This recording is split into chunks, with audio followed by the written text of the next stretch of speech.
Hi everyone, welcome back to my channel fusion with মানু।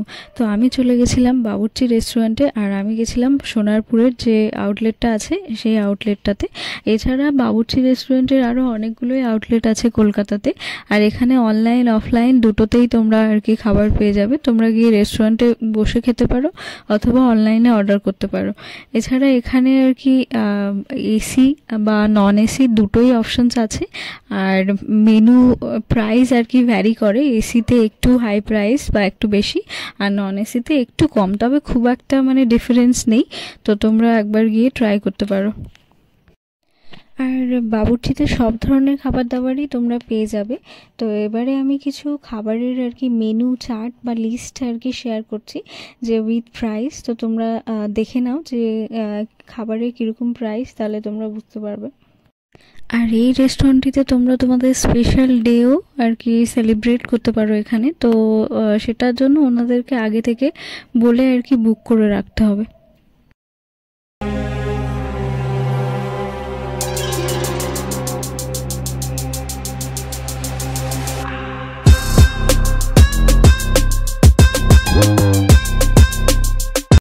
তো বাবুর্চি থেকে আমি অর্ডার করেছিলাম একটা মাটন বিরিয়ানি, এক প্লেট মাটন বিরিয়ানি, আর একটা হচ্ছে চিকেন কারি, আর অর্ডার করেছিলাম বাটার নান, যে নরম নরম যে রুটিগুলো হয় ওটা, বাটার নান, আর একটা অর্ডার করেছিলাম গ্রিন চাটনি স্যালাড।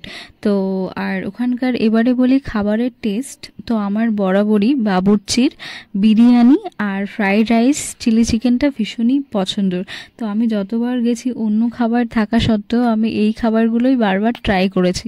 তো এটা আমার ভীষণই ভালো লাগে। তো এখানকার আর কি মাটন বিরিয়ানি বা চিকেন বিরিয়ানি দুটোরই কোয়ালিটি ভীষণ ভালো, রাইসের কোয়ালিটিও ভালো, কোয়ান্টিটিও ওনারা যথেষ্ট পরিমাণে প্রোভাইড করেন। তো আর মোটামুটি অতটা স্পাইসি নয়। আর যে চিকেন যে কারিটা আমি নিয়েছিলাম সেটা চিকেনটাও বেশ ফ্রেশ টাইপের চিকেন ছিল। তো তোমরা গেলে অবশ্যই ট্রাই করে দেখতে পারো। তো তোমাদেরকে বলে দিই যে সোনারপুর বাবুর্চি রেস্টুরেন্টে কিভাবে যাবে। তো এই রেস্টুরেন্টটি অবস্থিত ঠিক সোনারপুর স্টেশনের কাছাকাছি, সোনারপুর যে ট্রেন বা রেলওয়ে স্টেশন সেটার ঠিক কাছাকাছি। তো সোনারপুর 1 নম্বর প্ল্যাটফর্ম থেকে নেমে তোমরা সোজা কামালগাছির দিকে যে বাস স্ট্যান্ড বা অটো স্ট্যান্ড আছে গড়িয়া যাওয়ার, ঠিক তার বাম সাইডে পড়বে এই আর কি বাবুর্চি রেস্টুরেন্টটি। তো এখানে তোমরা আর কি হেঁটেই যেতে পারো, ওয়াকিং ডিস্টেন্স মোটামুটি 1-2 মিনিট হবে স্টেশন থেকে, খুব একটা দূরে নয়। আর এরকম ব্লগ যদি তোমরা আরও দেখতে চাও তাহলে অবশ্যই আমার চ্যানেলটিকে সাবস্ক্রাইব করে দিও, আর ভিডিওটা যদি ভালো লাগে তাহলে অবশ্যই একটা লাইক করে দিও। আর যদি কোনো কোয়ারিজ থাকে এই রেস্টুরেন্টটি সম্পর্কে তাহলে অবশ্যই আমাকে কমেন্ট করে জানিও, আমি নিশ্চয়ই গাইড করে দেবো। টাটা, সবাইকে ভালো থেকো।